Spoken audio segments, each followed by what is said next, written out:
வணக்கம். இது ஐபிசி தமிழின் இன்றைய பிரதான செய்திகள். முதலில் தலைப்புச் செய்திகள். மஹிந்தவின் மந்திரகோலால் மயங்காத ரணில், மந்திரவாதிகள் வழங்கிய சக்தி. முகாமையாளரின் மனிதாபிமானமற்ற செயல். ஆனையிரவு உப்பளத்தின் முன்னால் குவிந்துள்ள மக்கள். ஒரே நாளில் ரத்து செய்யப்பட்ட 15 தொடருந்து சேவைகள் வெளியான முக்கிய காரணம். அரசாங்கத்திற்கு எதிரான நாச வேலைகள். எச்சரிக்கும் அனுர தரப்பு. இளைஞரை சரமாரியாக தாக்கிய காவல்துறை அதிகாரி, உடனெடுக்கப்பட்ட நடவடிக்கை. மேர்வின் சில்வா மற்றும் பிரசன்ன ரணவீரவிற்கு நீதிமன்றம் அளித்த உத்தரவு. தலவாக்கலை பிரதேச செயலகத்திற்கு பௌதிக வளம் கோரி பாரிய ஆர்ப்பாட்டம். புடின் பைத்தியமாகிவிட்டார். ஜெலன்ஸ்கி பேசினாலே பிரச்சனை. கோபமடைந்த ட்ரம்ப். ஆலையடி வேம்பில் ஆசிரியர் தாக்கப்பட்ட விவகாரம். போராட்டத்தில் குதித்த ஆசிரியர்கள். முட்டை விலையில் மாற்றம். வெளியான அறிவிப்பு. தொடர்பான விரிவான செய்திகள். முன்னாள் ஜனாதிபதிகளான மஹிந்த ராஜபக்சவும் ரணில் விக்ரமசிங்கவும் சந்தித்த போது மந்திரக்கோல் ஒன்று வழங்கப்பட்டதாக தகவல்கள் வெளியாகியுள்ளன. ஜோதிடம் மற்றும் மாந்திரீகம் மீது அதீத நம்பிக்கை கொண்ட ராஜபக்சர்கள் கடந்த ஆட்சிகளின் போது கேரளா மந்திரவாதிகளிடம் வசியம் செய்யும் மந்திர மோதிரங்களை பெற்றுக்கொண்டதாக தகவல்கள் வெளியாகியிருந்தன.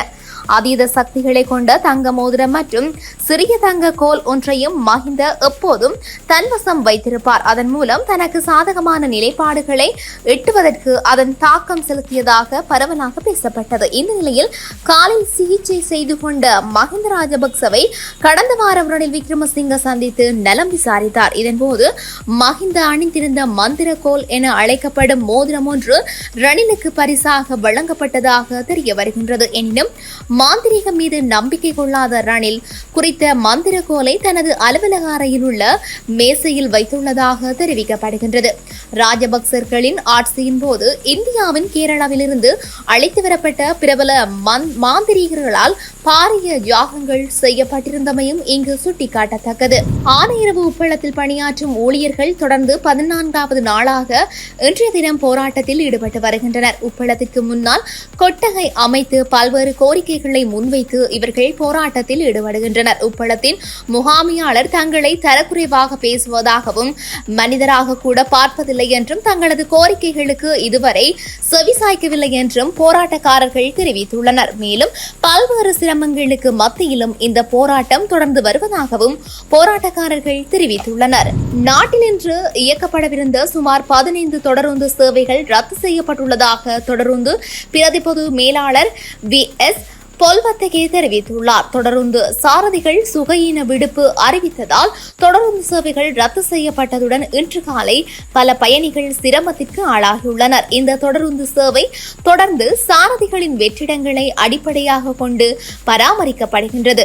வார இறுதி நாட்களில் அவர்கள் தங்கள் தேவைகளுக்காக விடுப்பு கோரினாலும் தொடருந்து துறையால் அந்த விடுப்பை வழங்க முடியாது. எனவே அவர்கள் தங்கள் தேவைகளுக்கு ஏற்ப சுகையின விடுப்பை முறைப்பாடு அளித்து தங்கள் தேவைகளை பூர்த்தி செய்கின்றார்கள் என கூறியுள்ளார்.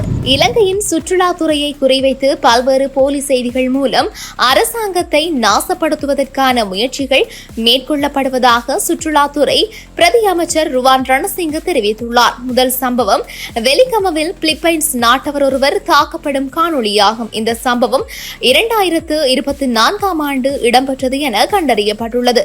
இரண்டாவது சம்பவம் அருகம்குடா பகுதியில் பொது இடங்களில் சுற்றுலா பயணிகள் பிகினி அணிவதை தவிர்க்குமாறு அறிவிப்பு வெளியிடப்பட்டுள்ளது. இந்த அறிவித்தல் அப்பகுதியில் இன பதற்றத்தை ஏற்படுத்துவதற்கான முயற்சி என கண்டறியப்பட்டுள்ளது. கொழும்பு மாநகர சபை உட்பட முக்கிய உள்ளூராட்சி சபைகளில் ஆட்சியமைக்க முஸ்லிம் சமூகத்துடன் அரசாங்கம் இணைந்து செயல்பட்டு வரும் நேரத்தில் அருகம்குடா தொடர்பான அறிவிப்பு வெளியிடப்பட்டுள்ளது. இது தொடர்பாக நாங்கள் அருகம்குடாவில் உள்ள முஸ்லிம் சமூகத்தினரிடம் விசாரணை செய்தோம். பொது இடத்தில் நிர்வாணமாக ஒருவர் நடந்து சென்றதாகவும் அதற்கு அவர்கள் எதிர்ப்பை வெளிப்படுத்தியதாகவும் தெரிவித்தனர். அரசாங்கம் தனது அதிகாரத்தை வலுப்படுத்த செயற்பட்டு வரும் வேளையில் அப்பகுதியில் குழப்பத்தை ஏற்படுத்துவதற்காக சில நபர்கள் அல்லது குழுவினரால் மறைமுக நோக்கத்துடன் செயல்படுத்தப்பட்ட விடயமாக இருக்கலாம் என நாங்கள் சந்திக்கின்றோம். இனங்களுக்கிடையில் பதற்றங்களை ஏற்படுத்தவும் தேசத்தை அபிவிருத்தி செய்வதற்கான அதன் முயற்சிகளை சீர்குலைக்கவும் சிலர் மேற்கொண்ட முயற்சிகள் முயற்சிகளாகவே அரசாங்கம் இந்த சம்பவங்களை கருதுகின்றது. சுற்றுலாத்துறையை இலக்கு வைத்து நாட்டின் பொருளாதாரத்திற்கு பாதிப்பை ஏற்படுத்த முயற்சிக்கும் எந்த ஒரு நபருக்கோ அல்லது குழுவிற்கோ எதிராக கடும் சட்ட நடவடிக்கை எடுக்கப்படும். இதுபோன்ற போலி செய்திகளுக்கு பலியாக வேண்டாம் என பொதுமக்களிடம் கேட்டுக்கொள்கின்றோம் என தெரிவித்துள்ளார். மோட்டார் சைக்கிள் ஓட்டுநர் ஒருவரை தாக்கிய சம்பவம் தொடர்பில் குருநாகல் கோகரெல்ல காவல் நிலையத்தில் பணியாற்றும் ஒரு காவல்துறை அதிகாரியொருவர் பணியிடை நீக்கம் செய்யப்பட்டுள்ளார். குறித்த தாக்குதல் சம்பவமானது நேற்று முன்தினம் இரவு இப்பாகமுவ மடக்கல்ல வீதியில் இடம்பெற்றுள்ளதாகவும் காவல்துறை ஊடக பிரிவு தெரிவித்துள்ளது. பெண் ஒருவருடன் அதிக வேகத்தில் பயணித்த மோட்டார் சைக்கிள் ஓட்டுநரை நிறுத்தி காவல்துறையினர் சோதனை செய்துள்ளனர். அதன்போது மோட்டார் சைக்கிள் ஓட்டுநருக்கும் காவல்துறையினருக்கும் இடையில் வாக்குவாதம் ஒன்று ஏற்பட்டுள்ளது. இதன் விளைவாக காவல்துறை அதிகாரி மோட்டார் சைக்கிள் ஓட்டுநரை தாக்க முயன்றுள்ளதாக தெரிவிக்கப்படுகின்றது. இந்த நிலையில் இது தொடர்பான காணொளி சமூக ஊடகங்களில் அதிகம் பகிரப்பட்டு வந்ததையடுத்து சம்பவத்தில் ஈடுபட்ட காவல்துறை அதிகாரி பணியிலிருந்து இடைநீக்கம் செய்யப்பட்டுள்ளார். மேர்வின் சில்வா, பிரசன்ன ரணவீர உள்ளிட்ட 4 சந்தேக நபர்கள் மீது மீண்டும் விளக்கமறியலில் வைக்கப்பட்டிருக்கின்றார்கள். முன்னாள் அமைச்சர் மேர்வின் சில்வா மற்றும் பிரசன்ன ரணவீர மற்றும் 2 சந்தேக நபர்களுக்கு எதிரான வழக்கு இன்றைய தினம் மகர நீதவான் நீதிமன்றத்தில் மீண்டும் விசாரணைக்கு எடுத்துக் கொள்ளப்பட்ட போதே நீதவான் மேற்கொண்ட உத்தரவை பிறப்பித்தார். கிரிபெத்கொட பகுதியில் அரசாங்கத்திற்கு சொந்தமான நிலம் போலியான பத்திரங்களை பயன்படுத்தி விற்கப்பட்டதாக கூறப்படும் சம்பவம் தொடர்பாக இவர்கள் மீது வழக்கு தொடரப்பட்டுள்ளது. இந்த வழக்கு மகர மாஜிஸ்திரேட் காஞ்சனா சில்வா முன் இணைய வழியில் விசாரணைக்கு வந்தது. அனைத்து உண்மைகளையும் பரிசீலித்த மகர நீதவான் காஞ்சனா என் சில்வா தற்போது விளக்கமறியலில் வைக்கப்பட்டுள்ள மேர்வின் சில்வா மற்றும் பிரசன்ன ரணவீர உள்ளிட்ட 4 சந்தேக நபர்களையும் ஜூன் 9ஆம் தேதி வரை விளக்கமறியலில் வைக்க உத்தரவிட்டார். அத்துடன் பிரசன்ன ரணவீர சமர்ப்பித்த பிணை மனுவையும் நீதவான் நிராகரித்தார். தலவாக்கலை பிரதேச செயலகத்திற்கு பௌதிக வளங்களை வழங்குமாறு கோரி அந்த அலுவலகத்தில் பணிபுரியும் அதிகாரிகள், ஊழியர்கள் குழுவினர் மற்றும் பொதுமக்கள் இணைந்து இன்றைய தினம் ஆர்ப்பாட்டத்தில் ஈடுபட்டுள்ளனர். தலவாக்கலையில் உள்ள லெந்துலை நகர சபைக்கு சொந்தமான 2 மாடி கட்டிடத்தில் 2020ஆம் ஆண்டு பிரதேச செயலகம் புதிதாக நிறுவப்பட்டது. மேற்படி பிரதேச செயலகத்தின் கீழ் தலவாக்கலையில் உள்ள லெந்துலை நகர சபை பகுதி, தெம்புல கிராம சபையில் உள்ள சில பகுதிகள் மற்றும் கொட்டகலையில் உள்ள அகவரத்தன பிரதேச சபை பகுதிகளைச் சேர்ந்த சுமார் 1,30,000க்கும் மேற்பட்ட பொதுமக்களுக்கு சேவைகள் வழங்கப்பட்டு வருகின்றது. இருந்தும் இக்கட்டிடத்தில் குறிப்பிட்ட சில பௌதிக வளங்கள் காணப்படுகின்ற போதிலும் அவற்றை கொண்டு பொதுமக்களுக்கு சேவை வழங்க முடியாதுள்ளதாகவும் இதனால் தாங்கள் பாரிய சிரமங்களை எதிர்நோக்கி வருவதாகவும் தெரிவிக்கின்றனர்.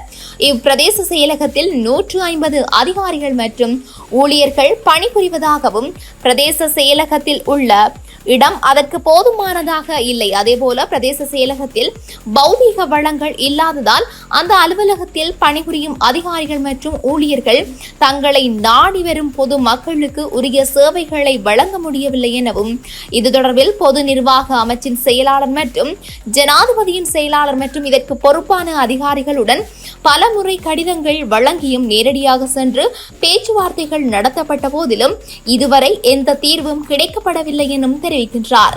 ரஷ்யா உக்ரைன் போர் தொடர்பாக புதின் மற்றும் ஜெலன்ஸ்கியை ட்ரம்ப் கடுமையாக விமர்சித்துள்ளார். ரஷ்யா மற்றும் உக்ரைன் இடையே கடந்த 3 ஆண்டுகளுக்கு மேலாக போர் நடைபெற்று வருகின்றது. இந்த நிலையில் கடந்த வெள்ளிக்கிழமை இரு நாடுகளுக்கு 300க்கும் மேற்பட்ட கைதிகளை பரிமாற்றம் செய்து கொண்டனர். இதனையடுத்து ரஷ்யா உக்ரைன் மீதான தாக்குதலை தீவிரப்படுத்தியுள்ளது.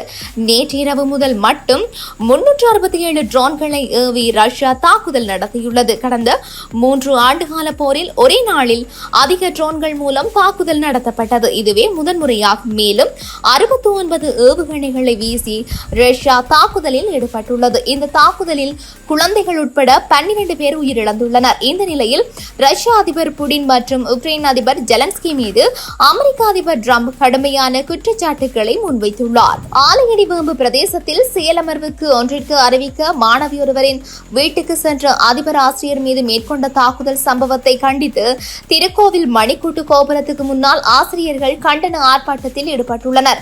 திருக்கோவில் கல்வி வலயத்தின் கீழ் உள்ள ஆலையடி வேம்பு திருநாவுக்கரசு வித்தியாலய அதிபர் ஆசிரியர் இருவருக்கும் காப்போத்து சாதாரண தரத்தில் கல்வி கற்கும் மாணவர்களுக்கு கடந்த சனிக்கிழமை தம்பட்டை பிரதேசத்தில் இடம்பெற்ற இருந்த செயலமர்வு தொடர்பாக அறிவிப்பதற்காக மாணவியொருவரின் வீட்டிற்கு கடந்த வெள்ளிக்கிழமை சென்றிருந்தனர். இதன்போது அங்கு மாணவியின் சகோதரியின் காதலன் மது போதையில் குறித்த ஆசிரியர் அதிபர் மீது வாழ்வெட்டு தாக்குதல் மேற்கொண்டு அவர்களது 2 மோட்டார் சைக்கிள்களையும் அடித்து உடைத்துள்ளார். இந்த நிலையில் படுகாயமடைந்த இருவரும் வைத்தியசாலையில் அனுமதிக்கப்பட்டதுடன் வாழ்வெட்டு தாக்குதலை மேற்கொண்டவரை போலீசார் கைது செய்தனர். இதையடுத்து குறித்த வாழ்வெட்டு தாக்குதல் சம்பவத்தை கண்டித்து இன்று திருக்கோவில் கல்வி வலயத்தின் கீழுள்ள பாடசாலைகளின் ஆசிரியர்கள் தம்பிலுவில் மகா வித்தியாலயத்தின் முன்னால் காலை 9 மணிக்கு ஒன்று திரண்டனர். இதன்போது யார் தருவர் ஆசிரியர்களுக்கு உத்தரவாதம், ஆசிரியர் மீது அன்பு காட்டு, வஞ்சனை தவிர்த்து வழிகாட்டியை மதிக்கலாம் போன்ற வாசகங்களை கொண்ட ஸ்லோகங்கள் ஏந்தியவாறு அங்கிருந்து திருக்கோவில் மணிக்கூட்டு கோபுரம் வரை ஊர்வலமாக சென்றனர். இவை தொடர்ந்து அங்கு சுமார் அரை மணத்தியாலம் ஆர்ப்பாட்டத்தில் ஈடுபட்டு தமது கண்டனத்தை தெரிவித்த பின்னர் ஆர்ப்பாட்டக்காரர்கள் அங்கிருந்து கலைந்து சென்றனர். மொத்த முட்டை விலையில் மாற்றம் ஏற்பட்டுள்ளதாக அகில இலங்கை முட்டை சங்கம் அறிவித்துள்ளது. குறித்த விலை மாற்றம் இன்று முதல் நடைமுறைப்படுத்தப்படும் என தெரிவிக்கப்படுகின்றது. அதன்படி சிவப்பு முட்டையின் மொத்த விலை 32 ரூபாய் எனவும் வெள்ளை முட்டையின் மொத்த விலை 28 ரூபாய் எனவும் தெரிவிக்கப்படுகின்றது. இந்த விலைக்கு தாமே முழு சட்ட பொறுப்பையும் ஏற்பதாக அகில இலங்கை முட்டை சங்கம் சுட்டிக்காட்டியுள்ளது. இத்துடன் இன்றைய பிரதான செய்திகள் நிறைவடைகின்றன. தொடர்ந்தும் செய்திகளை அறிந்து கொள்ள IBC தமிழ் நியூஸ் என்ற எமது யூடியூப் பக்கத்தினூடாக இணைந்திருங்கள். நன்றி.